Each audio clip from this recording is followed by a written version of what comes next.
तो नमस्कार, आप देखना शुरू कर चुके हैं पंजाब केसरी राजस्थान और राजस्थान में लोकसभा चुनावों का माहौल है और इसी के चलते पार्टियों में घमासान भी है, चाहे वो भारतीय जनता पार्टी क्यों ना हो या कांग्रेस क्यों ना हो। तो इसी कड़ी में मेरे साथ बाड़मेर जैसलमेर से अशोक जुड़े हैं, वरिष्ठ पत्रकार। पंजाब केसरी राजस्थान से बहुत बहुत स्वागत है आपका। धन्यवाद। क्या कहते हैं अशोक जी, लोकसभा चुनाव है, क्या तैयारियां हैं? कौन सी पार्टी का पलड़ा जो है अभी ज्यादा भारी दिख रहा है? बिल्कुल, बात अगर सीमांत क्षेत्र लोकसभा क्षेत्र बाड़मेर जैसलमेर की करें तो बाड़मेर जैसलमेर में इस बार जो चुनाव है वो काफी रोचक होने वाले हैं। और मैं बता दूं कि बाड़मेर पर इस बार सिर्फ राजस्थान की राजनीति की नहीं बल्कि देश के कई दिग्गजों की नजर यहाँ पर रहेगी। उसका कारण यह है कि यहाँ पर त्रिकोणीय मुकाबला है। हालांकि कांग्रेस और बीजेपी दोनों पार्टियों को यहाँ पर कड़ी मेहनत करनी पड़ेगी, क्योंकि यहाँ से जो शिव विधानसभा क्षेत्र बाड़मेर जिले में एक पड़ती है, वहां से 2023 के विधानसभा चुनाव में निर्दलीय के तौर पर रविंद्र सिंह पार्टी ने ताल ठोकी थी और वहां से चुनाव भी जीता था। अब कल ही रविंद्र सिंह ने एक सर्व समाज की बैठक बुलाई और वहां ऐलान कर दिया है कि मैं चुनावी मैदान में हूं। और उसके बाद 4 तारीख को नामांकन दाखिल करने का भी ऐलान कर दिया है। और जैसे ही ऐलान हुआ है उसके बाद से दोनों पार्टियों में खलबली मच गई है। हालांकि कैलाश चौधरी को सबसे पहले टिकट मिलना, उनको प्रत्याशी डिक्लेयर करना उनके लिए फायदेमंद साबित हो रहा है। लेकिन उसी दरमियान अगर बात कांग्रेस की कर लें तो कांग्रेस में भी कहीं न कहीं इस बार जो है वो पिछली बार की बजाय इस बार थोड़ा कांग्रेस के प्रति सिंपैथी है। 2019, 18 और 23 के जो चुनाव थे वो दोनों विधानसभा चुनाव के जो विधानसभा चुनाव तो हारे थे, बहुत ही कम मार्जिन से हारे थे, तो उनकी सिंपैथी जो है वो अलग है, उनकी एक अलग छवि है। किसी प्रकार की उनके ऊपर जो है वो टैग नहीं है किसी प्रकार का, तो वो उनके लिए एक फायदेमंद साबित होगा। और दूसरी कैलाश चौधरी की बात करें तो भाजपा कहीं न कहीं पूरी तरीके से इस काम में जुट गई है कि कैसे हमें इस सीट को निकालना है। और ऐसे में दोनों पार्टियों के लिए जो मुश्किलें खड़ी कर दी है वो रविंद्र सिंह भाटी ने की है। कारण ये है कि रविंद्र सिंह भाटी ने चुनाव लड़ने का ऐलान किया और उसके बाद आज से ही उन्होंने अपनी जो सभाएं हैं, दौरे हैं ग्रामीण क्षेत्रों में जाने के वो शुरू कर दिए। जोधपुर के बॉर्डर कल्याणपुर से उन्होंने एंट्री की है, समदड़ी और अलग अलग जगहों पर जा रहे, तो जबरदस्त तरीके से उनको समर्थन मिल रहा है। लोग उनकी काफिले में जुड़ रहे हैं, जहां पहुंच रहे वहां जोरदार स्वागत हो रहा है। तो कहीं ना कहीं जैसे कल कैलाश चौधरी है वो अपना नामांकन दाखिल करेंगे, तो ऐसा बताया जा रहा है कि सीएम भजनलाल शर्मा है वो उनके नामांकन दाखिल कार्यक्रम में आएंगे, सीपी जोशी आएंगे। तो कहीं ना कहीं ये तमाम तीनों जो त्रिकोणीय मुकाबला यहाँ पर बन रहा है, सभी जो प्रत्याशी है या फिर सभी जो नेता है वो अपनी अपनी तैयारियों में जुट गए हैं, पूरी तरीके से कमर बांध ली है।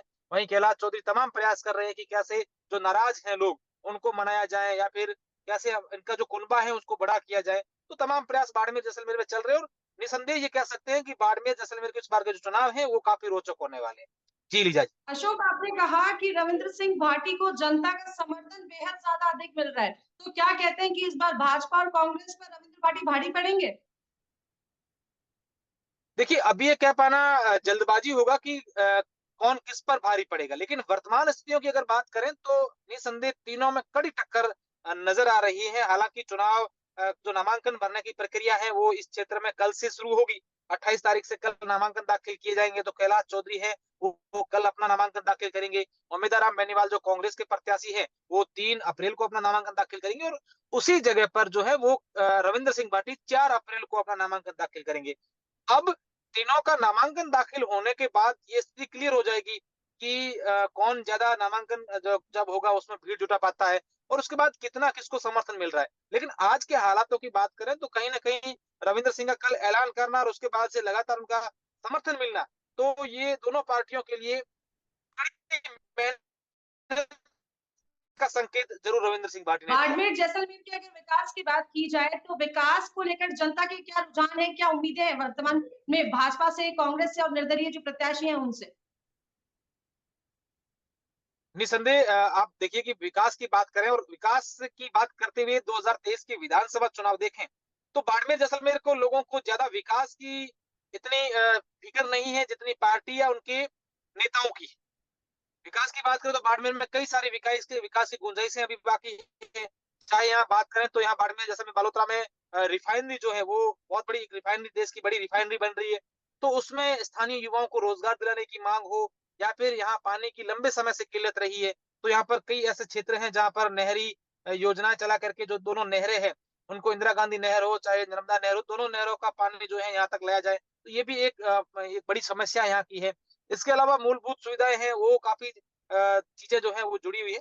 तो कहीं न कहीं अब देखने वाली बात होगी कि किस तरीके से जो है वो बाड़मेर, जैसलमेर के लोग नेताओं के सामने विकास की बात करते हुए मतदान करेंगे, या फिर जो सोशल मीडिया का क्रेज है, पार्टियों का वर्चस्व है, या नेताओं की अपनी पूरी की पूरी जो पुरजोर तरीके से अपनी मेहनत करेंगे, वो कैसे करते हैं, वो देखने वाली बात है। बहुत-बहुत धन्यवाद अशोक। इसी कड़ी में हमारे साथ जोधपुर से जुड़े हैं हमारे वरिष्ठ पत्रकार जितेंद्र डूडी जी। जितेंद्र, क्या हाल है अभी लोकसभा चुनावों को लेकर? क्या पार्टियों की तैयारियां चल रही हैं? जितेंद्र, आप सुन पा रहे हैं मुझे? जी बिल्कुल सुन पा रहा हूँ लोकसभा आपकी बात। जी, लोकसभा चुनावों को लेकर पार्टियों की क्या तैयारियां चल रही हैं जोधपुर में? देखिए लोकसभा चुनाव को लेकर तैयारियां जोरों शोरों से हैं। भारतीय जनता पार्टी एक तरफ अपनी पूरी ताकत झोंक चुकी है, तो वहीं दूसरी ओर कांग्रेस भी जो है अब पीछे नहीं है। कांग्रेस भी जो है पुराने वो मुद्दे निकाल निकाल कर अपने लोगों के बीच जा रही है, और हर हाल में इस बार कांग्रेस जो है भारतीय जनता पार्टी को पटकनी देने के लिए अपने पूरे प्रयास कर रही है। कुछ दिन पहले पूर्व मुख्यमंत्री अशोक गहलोत स्वयं जोधपुर आए थे। उन्होंने भी जनता से अपील की है कि इस बार हर हाल में कांग्रेस को जीत दिलाने के लिए चाहे जनता के पास जाना पड़े, एक-एक व्यक्ति के पास जाना पड़े, लेकिन कार्यकर्ताओं को जोश भर के गए हैं कि उनको पास जाइए। दूसरी बात अगर बात करूं भारतीय जनता पार्टी की, तो भारतीय जनता पार्टी लगातार अपने किए कार्यों के साथ-साथ प्रधानमंत्री नरेंद्र मोदी के द्वारा किए गए कार्यों पर जो है जनता के बीच जा रही है। वहीं दूसरी ओर आरोप-प्रत्यारोप की राजनीति हर चुनाव में देखने को मिलती है, इस बार भी देखने को मिल रही है, जहाँ का कांग्रेस जो है एक भी फीता काटने का आरोप लगा रही है, तो वहीं जो है भारतीय जनता पार्टी लगातार कांग्रेस के उन बातों को लेकर घेरने की कोशिश कर रही है, जो यहाँ के स्थानीय मुद्दे हैं। जी। जितेंद्र, आपने स्थानीय मुद्दों की बात की, तो अभी स्थानीय जो अहम मुद्दे हैं, एक बार उस पर थोड़ा प्रकाश डालें कि अभी कौन से ऐसे मुद्दे हैं जो वर्तमान में गरमाए हुए हैं? देखिए, अगर मैं स्थानीय मुद्दों की बात करूँ तो सबसे बड़ा जो मुद्दा है एलिवेटर रोड का मुद्दा था, जो लगातार पिछले 5 साल भी चला था, विधानसभा में भी उठा था और इस बार लोकसभा में भी उठ रहा है। एलिवेटर रोड सबसे महत्वपूर्ण लोगों की समस्या है, क्योंकि जो है पांवटा से लेकर चौपासी हाउसिंग बोर्ड तक ट्रैफिक की जो जाम की स्थिति है वो कहीं न कहीं बनी रहती है, और उसी को लेकर जनता लगातार मांग कर रही थी कि एलिवेटर रोड मिले। इसको लेकर के भारतीय जनता पार्टी ने कई जो है पहले भी ये पोस्टर लगाकर अपने आप को जो है दिखाने की कोशिश की कि हम एलिवेटर रोड लाने की कोशिश कर रहे हैं, लेकिन अभी तक धरातल पर कुछ नहीं था। इसके साथ ही पूर्व मुख्यमंत्री के साथ कांग्रेस के लोग लगातार घेरते हुए नजर आए कि जो भारतीय जनता पार्टी कह रही है कि हमने एलिवेटर रोड का जो है शिलान्यास कर देंगे और वो कर देंगे, अभी तक ऐसा कुछ हुआ नहीं। तो कहीं ना कहीं एलिवेटर रोड का जो मुद्दा है कहीं ना कहीं गरमाता हुआ नजर आ रहा है। दूसरी ओर अगर बात करूं तो एक और मुद्दा जो है अभी लेटेस्ट में गरमाया हुआ है, वो है स्थानीय और बाहरी। क्योंकि कांग्रेस ये आरोप लगाती है कि गजेंद्र सिंह शेखावत बाहरी है, सीकर से है और वो यहाँ चुनाव लड़ रहे हैं। कांग्रेस ये कहती है कि आपने बाहरी को 10 साल जो है आपने आजमा लिया, एक बार अपने स्थानीय बेटे को आजमा के देखिए। अगर विकास और लोगों के काम में चार चांद नहीं लगे तो फिर मुझे बीच में हटा दे। देखिए ये चुनावी रण है और चुनावी रण में हर कोई मुद्दा जो है कहीं न कहीं छोटी-छोटी बातों से भी गरमा जाता है। आपने देखा होगा कि कुछ समय पहले जो है भारतीय जनता पार्टी के स्थानीय विधायक के द्वारा एक जो है विरोध का स्वर उठा था और वो विरोध का स्वर थमा भी था।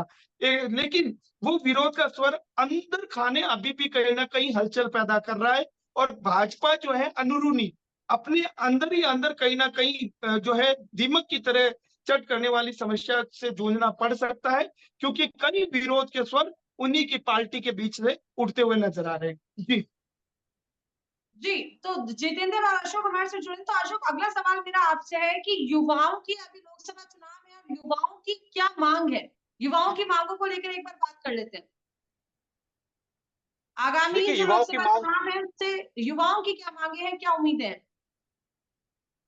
अगर युवाओं की बात करें, मैंने आपको पहले भी बताया कि यहाँ रोजगार के स्थानीय युवाओं को कई सारे अवसर मिल सकते हैं। अगर बाड़मेर की बात करें तो यहाँ पर तेल खनन के क्षेत्र में कई सारी बड़ी कंपनी जो है वो यहाँ पर काम करती है, चाहे केन वेदांता की बात करें, जेएसडब्ल्यू राजवेस्ट की बात करें। इसके अलावा अब जो पचपदरा में रिफाइनरी बन रही है, वो अपने आप में उसको लेकर कई उम्मीदें थी यहाँ के लोगों को। लेकिन अगर बाड़मेर की लोगों की बात करें, इस लोक संसदीय क्षेत्र की बात करें, तो बाड़मेर यहाँ के लोग जो हैं वो हमेशा गाड़ी की अगली सीट पर ही बैठे। यहाँ एक मुहावरा सा बन गया है कि हम लोगों को अगली सीट, यानी कि ड्राइवर बनकर के नौकरी नहीं करनी है कंपनियों में, बल्कि हमें पीछे बैठना है, हमारे पास स्किल है, या फिर यहाँ के लोगों के पास स्किल नहीं है। तो इनके लिए आप यहाँ पर ऐसे कुछ तैयारी करें जिससे यहाँ के लोग, जिनको प्रशिक्षण दिया जाए, बड़ी-बड़ी कंपनियाँ यहाँ पर ऐसे संस्थान लगवाएँ, जिससे ये लोग जो है इनको रोजगार मिल सके। तो युवाओं की एक ही मांग, अगर हर समय से हर चुनाव की बात करें, तो रोजगार की मांग रही है। इसके अलावा स्थानीय मुद्दे जो हैं, जैसा मैंने आपको पहले बताया कि पानी की समस्या हो गई, या यहाँ पर सबसे बड़ी समस्या हमारे डीएनपी की है। डीएनपी में लोग जो हैं वो अपने घर नहीं बना पा रहे हैं, वहाँ बिजली के कनेक्शन नहीं हो पा रहे हैं, पानी के लिए उनकी कोई सुविधा नहीं है, तो वो भी काफ़ी मुद्दा है। डीएनपी का लंबा एरिया है बाड़मेर, जैसलमेर से जुड़ता हुआ, और दूसरे यहाँ पर कई सारे जो हैं, अगर बात करें तो पर्यटन को बढ़ावा यहाँ पर मिल सकता है, उसको लेकर भी केंद्र सरकार से यहाँ के लोगों द्वारा कई बार मांग उठी है। तो तमाम मुद्दे हैं, कहीं न कहीं ये मुद्दे चुनावों में सामने आ रहे हैं, लेकिन इस बार जो बाड़मेर, जैसलमेर के जो चुनाव है, वो उन मुद्दों से हट करके कहीं न कहीं ये भी कह सकते हैं कि त्रिकोणीय मुकाबले में जातीय फैक्टर जो है, वो ज़्यादा नज़र आ रहे हैं। क्योंकि रविंद्र सिंह पार्टी को लेकर अगर बात करें, और उस दोनों तरफ जो है, चाहे कैलाश चौधरी हो या उम्मीद राम बेनीवाल हो, तो कहीं न कहीं आगामी दिनों में बाड़मेर, जैसलमेर में ये फैक्टर भी अधिकतर देखने को मिले। बिल्कुल, मैं पुनः एक बार फिर से जितेंद्र आपके पास लौटूँगी और सेम सवाल मेरा आपसे भी रहेगा कि युवाओं की, जोधपुर के युवाओं की क्या उम्मीदें हैं इस लोकसभा चुनाव से? देखिए, युवाओं को उम्मीदें हैं, कई बड़ी उम्मीदें हैं। लोग चाहते भी हैं कि युवाओं को रोज़गार मिले। जिस तरीके से पूर्ववर्ती सरकार में जो पेपर लीक के मामले उठे थे और उसके बाद जो है निवर्तमान सरकार, जो वर्तमान सरकार है, उस सरकार ने जो एसओजी के माध्यम से जो कार्रवाई की है, उसके बाद युवाओं का कहीं न कहीं जो है एक जो झुकाव बढ़ा है। तो युवा निश्चित रूप से चाहते हैं कि उनका जो पेपर हो, वो एक ऐसी शांतिप्रिय वातावरण में हो और पेपर देने के बाद लीक का मामला, क्योंकि युवा रोजगार चाहते हैं, रोजगार तभी मिलेगा जब एक एक सरकार जो है युवाओं के प्रति अच्छे जो है वादे करेगी। कहीं न कहीं युवाओं को उम्मीदें बहुत है। जोधपुर एक इंडस्ट्रीज एरिया भी माना जाता है और यहाँ पे जो है स्किल डेवलपमेंट के साथ-साथ अन्य जो रहते हैं वो भी काफ़ी कुछ रहता है। तो निश्चित रूप से युवाओं को इस बार दोनों पार्टियाँ क्या लेके आती है, क्योंकि अभी तक मैनिफेस्टो आने हैं और मैनिफेस्टो में जो किस युवाओं की बात करेगा, निश्चित रूप से युवा उनके साथ रहेगा, क्योंकि युवाओं को रोजगार चाहिए। युवा जो है पिछले लंबे समय से बेरोजगारी की जो है स्किल बहुत लंबी होती गई है और अब जो है वो थमते हुए देखना चाहते हैं और युवा निश्चित रूप से रोजगार की ही बात करेगा। आगामी चुनावों की अगर हम जो बात कर रहे हैं, लोकसभा चुनावों की हम बात कर रहे हैं, तो किसकी दावेदारी ज़्यादा मजबूत नज़र आ रही है अशोक? देखिए, जैसा कि मैंने आपको पहले बताया कि बाड़मेर, जैसलमेर में 3 जो है त्रिकोणीय मुकाबला होगा, इसमें कोई शक नहीं है। हालाँकि अभी तक सियासी गलियारों में कहीं न कहीं ये चर्चाएँ भी है कि रविंद्र सिंह भाटी के मनाने को लेकर जो अंतिम दौर है, वो अभी बाकी है। ऐसा है, लेकिन रविंद्र सिंह ने कल अपने भाषण में जब सर्व समाज की बैठक थी, तो ये साफ कर दिया था कि मेरी गाड़ी में रिवर्स गियर नहीं है, यानी कि मैं कभी बैकफुट पे नहीं जाऊँगा। मैंने चुनाव लड़ने का ऐलान कर दिया है, तो अब मैं चुनाव लड़ूँगा। अब अगर इन तीनों को देखते हुए बात करें, तो फिलहाल जो मजबूत दावेदार अगर माने जाएँ, या फिर यूँ कहें कि इस दिनों सबसे ज़्यादा चर्चाएँ हैं, जैसा मैंने बताया कि नामांकन तीनों का जब तक हो जाता है, उसके बाद इससे ये क्लियर हो पाएगी कि यहाँ पर मजबूती कौन है। अगर वर्तमान हालातों की बात करें, तो रविंद्र सिंह भाटी कहीं न कहीं, क्योंकि उनके प्रति युवाओं का जो क्रेज़ है, वो ज़बरदस्त तरीके से है। साथ ही साथ युवाओं के अलावा अगर बात करें, तो हर वर्ग है, चाहे जातिगत आधार पर बात करें, तो हर वर्ग का झुकाव कहीं न कहीं रविंद्र सिंह के प्रति अ, नज़र आ रहा है। तो ऐसे में फिलहाल जो मजबूत दावेदार कहें, या फिर यूँ कहें कि कैंडिडेट जो है वो रविंद्र सिंह भाटी नज़र आ रहे हैं। अब 4 तारीख के बाद क्या समीकरण बनते हैं, बाड़मेर के लोग किस तरह से जो अपना जो है रुख बदलते हैं, क्योंकि यही हालात जो है वर्ष 2014 में बने थे। जब जसवंत सिंह जसोल को टिकट नहीं मिला था बीजेपी से, उनका टिकट काट कर कर्नल सोनाराम चौधरी को दिया था। और उस समय जी। जो उनके प्रति सिम्पैथी थी, जो एक माहौल बना था यहाँ पर, और उस समय भी जसवंत सिंह जसोल जो है वो बाड़मेर, जैसलमेर से चुनाव नहीं जीत पाए थे। कर्नल सोनाराम चौधरी ने वहां पर चुनाव जीत लिए थे। अब लोग ये भी कह रहे हैं कि 2014 में जो माहौल था, बीजेपी की लहर थी, प्रधानमंत्री नरेंद्र मोदी की एक लहर थी, और ऐसे समय में जसवंत सिंह जसोल उनके सामने खड़े थे, तो उस समय मोदी की जबरदस्त लहर थी। कारण है कि उस लहर में जसवंत सिंह जसोल हार गए। लेकिन लोग ये भी कह रहे हैं कि रविंद्र सिंह के चाहे समर्थक हो या फिर राजनीतिक जानकार हैं, कहीं न कहीं वो कह रहे हैं कि अब वो हालात नहीं है। जो 2014 में हालात थे, जिस तरीके का माहौल था, वो 2024 में नहीं है। तो ऐसे में रविंद्र सिंह जो है वो जीतते हुए नजर आ रहे हैं। दूसरी तरफ लोग ये भी कह रहे हैं कि हम रविंद्र सिंह पार्टी के साथ खड़े क्यों रहें? वो निर्दलीय विधायक हैं, शिव से निर्दलीय विधायक बने। अभी एक बीच में एक पत्र वायरल हुआ था सोशल मीडिया पर, जहां पर एक हैंडपंप स्वीकृत हुए थे, जिसमें 20 हैंडपंप और 2 हैंडपंप नाम लिखा था और काफी वायरल हुए थे वो। 20 हैंडपंप जो है वो वहां के भाजपा के प्रत्याशी रहे थे स्वरूप सिंह खारा, उनके अनुशंसा पर स्वीकृत हुए। रविंद्र सिंह पार्टी की अनुशंसा पर सिर्फ 2 हैंडपंप ही स्वीकृत हुए थे। तो लोग ये भी कह रहे हैं कि निर्दलीयों के काम जो है वो सरकार नहीं करवाएगी। राजस्थान में भाजपा की सरकार है और केंद्र में किस तरीके की इसकी सरकार बनती है, ये देखने वाली बात है। लोगों में ये परसेप्शन क्रिएट हो गया है कि आएगा तो मोदी ही। तो ये कहीं ना कहीं फैक्टर काम करेगा दोनों तरफ में। रविंद्र सिंह को लेकर लोग क्या कहते हैं, 2014 की भी बात का उदाहरण दे रहे हैं और साथ ही साथ सरकार और निर्दलीय तमाम बातें की जा रही है। लेकिन आपको बता दें कि 4 तारीख को तीनों जो प्रत्याशी हैं, हालांकि इसके अलावा भी कोई निर्दलीय हैं, अलग अलग दलों से भी हैं, काफी यहाँ जो है वो कैंडिडेट हो जाएंगे बाड़मेर, जैसलमेर, इस बालोतरा लोकसभा क्षेत्र में। लेकिन मजबूती जो मुकाबला है वो त्रिकोणीय होगा और उसके बाद स्थिति क्लियर हो जाएगी कि यहाँ से जो है कौन बाजी मारता हुआ नजर आ रहा। बिल्कुल अशोक, आपने त्रिकोणीय मुकाबले की बात करी है, तो मेरा एक सवाल आपसे ये है कि आरएलपी का जो गठबंधन की जो लंबे समय से बात चल रही थी, समझौते की जो बात चल रही थी, उससे पहले उम्मीदवार जो है कांग्रेस में आ गए, समझौता हो चुका है? निश्चित रूप से देखिए, बहुत अहम बात है ये बाड़मेर जैसलमेर के लिए, और मैं आपको बताना चाहूंगा कि इसको लेकर कई सारी बातें बाड़मेर जैसलमेर को लेकर, राजधानी की बात, जयपुर की बात करो या फिर दिल्ली की बात करो, अलग अलग सियासी गलियारों में ये बातें हो रही कि इसका क्या इफेक्ट होगा।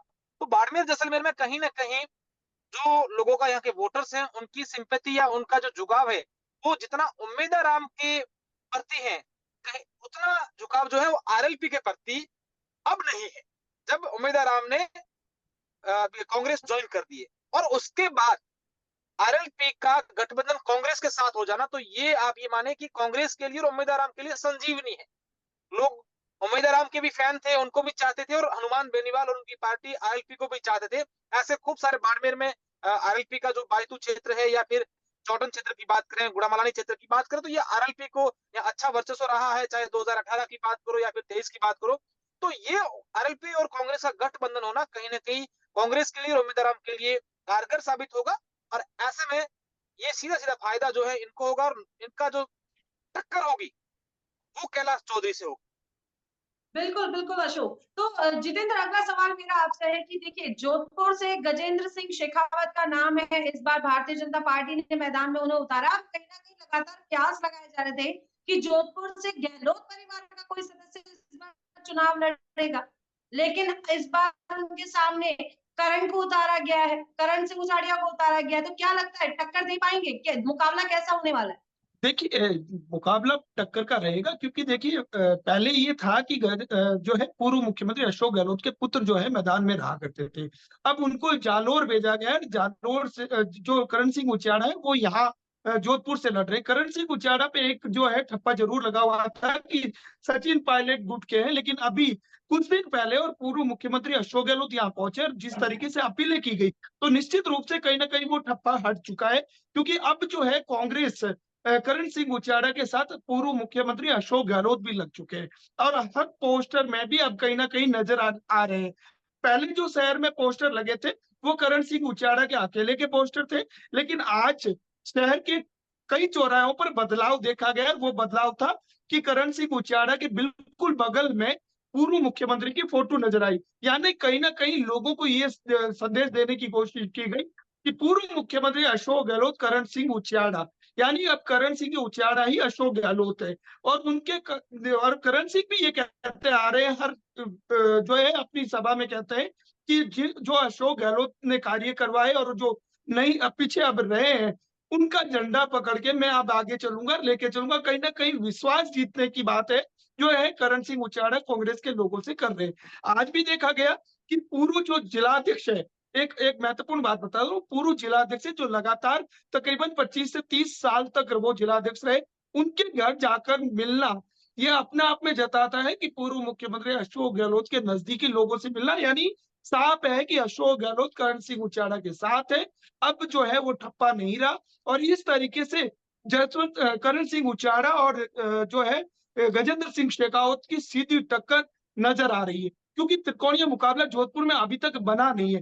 पहले ये कयास लगाए जा रहे थे कि अशोक शेरा जो रविंद्र सिंह भाटी के खास है, वो यहाँ से चुनाव लड़ेंगे, लेकिन अब उनका चुनाव लड़ना लगभग लगभग जो है नहीं के बराबर माना जा रहा है, क्योंकि रविंद्र सिंह भाटी बाड़मेर से चुनाव लड़ रहे हैं और अशोक गोदारा जो है रविंद्र सिंह के सपोर्ट करेंगे। तो ऐसा सुनने में आ रहा है, कयास ये लगाए जा रहे हैं कि अब जो है अशोक शेरा यहाँ अशोक माफी चाहता हूँ, अशोक जो है वो गोदारा यहाँ से नहीं लड़ेंगे। तो कहीं ना कहीं अशोक गोदारा का जो नाम त्रिकोणीय मुकाबला में था वो अब हट चुका है। सीधा मुकाबला है कांग्रेस वर्सेज भारतीय जनता पार्टी। देखना होगा कि क्या कांग्रेस अपनी पुरानी वर्चस्व सीट वापस ले पाएगी या फिर तीसरी बार जो है हैट्रिक भाजपा बना पाएगी। तो ये जितेंद्र देखने वाली बात। ये मान के चला जाए कि अब अशोक गहलोत और सचिन पायलट का जो है आपसी प्रेम अब बढ़ने लगा है, इसलिए दोनों एक साथ समर्थन में आगे आके कांग्रेस को आगे बढ़ाने की कोशिश कर रहे हैं। बिल्कुल, देखिए ये जोधपुर में निश्चित रूप से देखने को मिल सकता है, क्योंकि करण सिंह उचियाड़ा एक ऐसे व्यक्ति थे जो सीधे सचिन पायलट के गुट के माने जाते थे। अशोक गहलोत की कभी भी कोई सभा के अंदर उन्होंने भाग नहीं लिया। आज तक किसी भी सभा के अंदर वो नहीं पहुंचे, ना कोई कार्यक्रम में आए।